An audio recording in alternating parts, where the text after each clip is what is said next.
What would you do if one impulsive mistake cost you the career that you had worked your whole life to build? For Paul Daley, a split-second decision changed everything. Known for his explosive knockouts and thrilling fights, Daley was on the verge of becoming a global MMA superstar. But one controversial moment, a punch thrown after the bell, resulted in a lifetime ban from the UFC. How did it happen? And what happened next? This is the story of Paul Daley, a fighter who rose to fame, faced crushing setbacks, and carved out a legacy despite it all. Paul Anthony Daley was born on February 21, 1983 in Nottingham, England. Growing up in a working-class family, Paul was no stranger to tough times. Nottingham wasn't the easiest place to grow up. The streets were rough and trouble wasn't hard to find. But even as a kid, Paul wasn't just tough, he was determined. He didn't want to be just another statistic, and when he discovered martial arts, he found his way out. Paul started with karate and Muay Thai, building a foundation in striking that would become the hallmark of his career. But it wasn't just about the techniques, it was about discipline. Martial arts gave him focus, something to channel his energy into.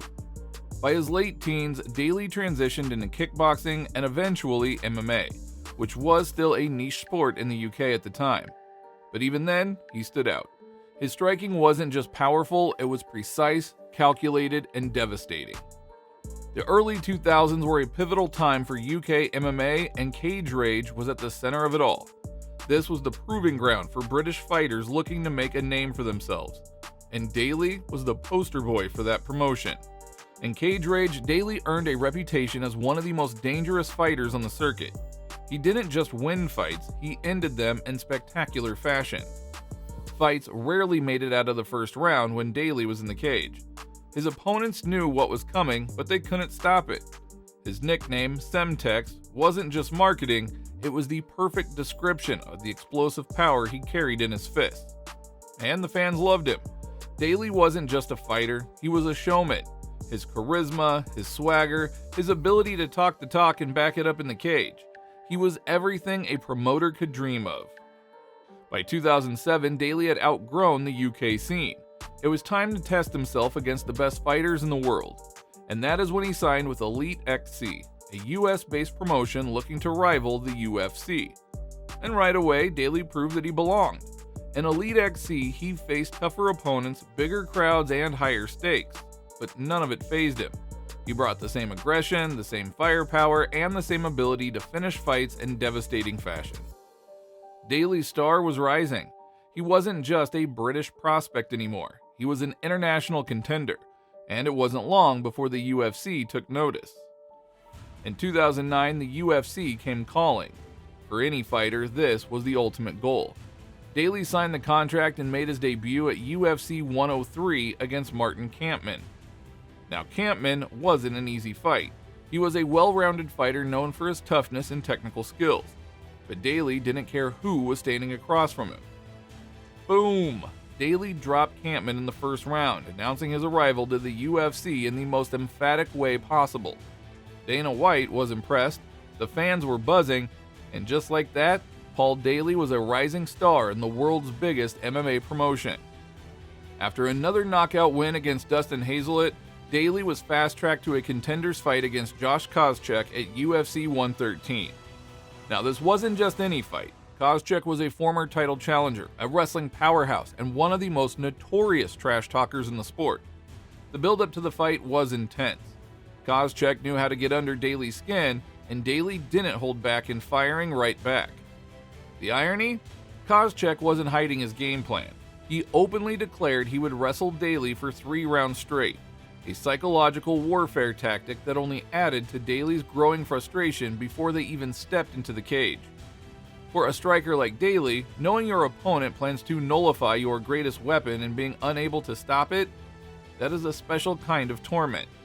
The stage was set for a classic striker versus wrestler matchup. Daley wanted the knockout. Koscheck wanted to smother him with wrestling. And when fight night came, the tensions were sky high. We will see, Josh. You're going to wrestle. You're going to try and wrestle yourself out of getting beat the fuck up. But this is no wrestling match, mate. We're not going to wrestle. Try wrestle me. What's going to happen when you fail your first takedown, your second takedown? Start getting tired. Those old bones start to ache. And I'm coming for you. I'm coming for you, brother. Charles, see what's going to happen? Yeah. But the fight itself, well, it was a frustrating night for Daley. Koscheck stuck to his wrestling game plan, taking Daley down repeatedly and neutralizing his striking. For 15 minutes, Daley was stuck on his back, unable to mount any significant offense. When the final bell rang, the decision was clear. Koscheck had won the fight. But what happened next would overshadow everything else. As the referee separated the fighters, Koscheck turned his back and walked away. But Daley wasn't done. Frustrated, humiliated, and boiling with anger, he threw a sucker punch at Koscheck's face. The crowd erupted, not in cheers, but in shock. The commentators were stunned. Security rushed into the cage. And Dana White? He was furious. To make things worse, Koscheck sold the punch like a WWE superstar, dropping to the ground and milking it for all it was worth. Daley, meanwhile, just stood there, unapologetic. It was a moment of pure chaos, and the fallout would be immediate. In the hours after the infamous sucker punch, the MMA world was in shock. Fans, fighters, and commentators all had one question. What would the UFC do about Paul Daley? Dana White didn't waste any time. At the post-fight press conference, he made his stance crystal clear. He's done. I don't give a shit if he's the best 170-pounder in the world. He'll never come back here again. We're talking Paul Daley. Yeah. You're cutting him from the UFC. Yeah. He'll never come back. I'm probably the most lenient guy in the sports, and this is probably one of the most lenient organizations. And we're all human. We all make mistakes. Things happen. There's no excuse for that. These guys are professional athletes. You don't ever hit a guy blatantly after the bell like that, whether you're frustrated or not. Just like that, it was over. Daley's UFC career ended in a single sentence. And it wasn't like Dana said it in the heat of the moment. He even said, I don't care if he fights in every show all over the world and becomes the best, and everybody thinks he's the pound-for-pound best in the world. He will never fight in the UFC ever again. Done. And for a fighter who had spent years clawing his way to the top, it was a crushing blow. Daley, for his part, didn't try to deny what happened, but his reaction was a mix of defiance and regret. It wasn't enough. The damage was done. The UFC had made their decision, and Paul Daley was out. After being banned from the UFC, many fighters would have found it difficult to regain momentum. But Paul Daley was no ordinary fighter. His reputation as a knockout artist ensured that there would always be demand for his talents. When Strikeforce came knocking in 2010, Daley didn't hesitate. The promotion was home to some of the most talented welterweights outside of the UFC, and Daley saw it as an opportunity to rebuild his career. In his Strikeforce debut, Daley reminded the MMA world why he was one of the most dangerous fighters in the sport. Facing Scott Smith, a notoriously tough competitor known for his own knockout power, Daley didn't just win. He delivered a spectacular first-round knockout that sent shockwaves through the MMA community. Daley's time in Strikeforce was marked by high-profile fights, including his iconic battle with Nick Diaz in 2011. The fight was everything that fans hoped for, a chaotic, back-and-forth war that showcased Daley's explosive striking and Diaz's relentless pressure. Despite losing the bout via TKO in the final seconds of the first round, Daley earned respect for his performance. This wasn't just another fight, it was for the Strikeforce Welterweight Championship. While Daley came up short, the fact that he fought for major gold so soon after the UFC ban proved something important. He wasn't just surviving outside the UFC, he was thriving. The fight is still regarded as one of the greatest in Strikeforce history, cementing Daley's reputation as a must-watch fighter. Even as Strikeforce began to face challenges, Daley's star power remained undeniable. He continued to deliver exciting fights, proving that his career wasn't over despite the UFC ban. When Strikeforce was eventually absorbed into the UFC, many wondered if Daley might get another shot. But Dana White stayed firm. The ban was for life. After Strikeforce, Daley found a new home in Bellator, and this is where he really cemented his legacy. Bellator was a perfect fit for Daley. They loved exciting strikers, and Daley loved putting on a show. Over the next decade, he delivered some of the most memorable knockouts in Bellator history. Daley's Bellator debut in 2012 was a preview of what was to come. Facing Rudy Bears, Daley scored yet another devastating knockout, showcasing his signature explosiveness. Fans loved him, and Bellator was quick to make him a staple of their welterweight division. Over the years, Daley delivered some of the most memorable moments in Bellator history. His ability to end fights in dramatic fashion made him a favorite among fans and a valuable asset for the promotion. Daley's knockout of Brennan Ward in 2017 is a prime example, an electrifying flying knee that left fans in awe and is often replayed in highlight reels. Bellator also became the stage for Daley's rivalry with Michael Venom Page, another British fighter known for his unorthodox and flashy striking. The build-up to their fight in 2019 was filled with tension, as the two exchanged verbal jabs and promised fireworks. When the fight finally happened, it was more tactical than fans expected, but it still showcased Daley's grit and willingness to take on any challenge. What you see from MVP is like one of the best point fighters that's ever even attempted to fight in MMA. He doesn't get touched. He's so good. He actually won championships in point karate? Monster. Against Raymond Daniels. You should see the two of them fight. Like Raymond Daniels was another one who was a legit world-class point fighter. And MVP's undefeated in professional boxing, too. Yes, but that fight who's he fighting? Well, nobody's, but still. The first real fight that he had was last night against Daley. And throughout his Bellator career, Daley remained a constant threat in the welterweight division. While he didn't win a championship, his longevity, consistency, and ability to entertain ensured his place as one of the promotion's most respected fighters. After nearly 2 decades in the fight game, Paul Daley decided to call it a career.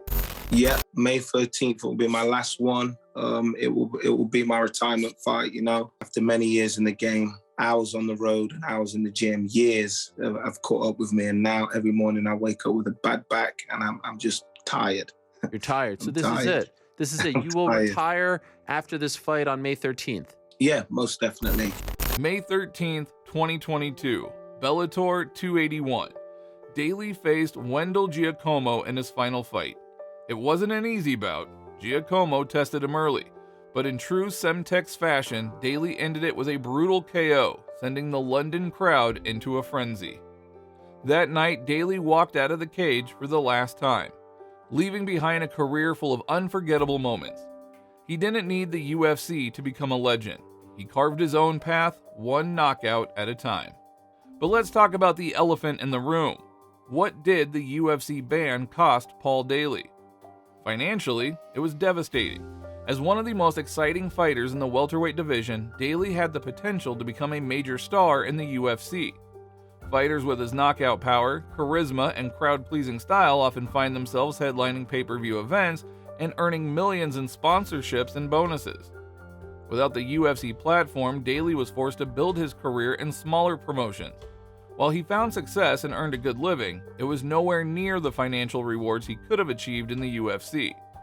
Imagine the potential matchups Daley missed out on. Paul Daley versus George St. Pierre, Robbie Lawler, or Carlos Condit. Fights that could have elevated his profile to legendary status. The ban also meant Daley's legacy was forever tied to the infamous sucker punch.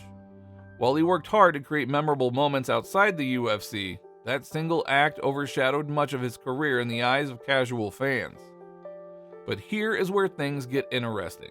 Paul Daley isn't the only fighter to have crossed the line.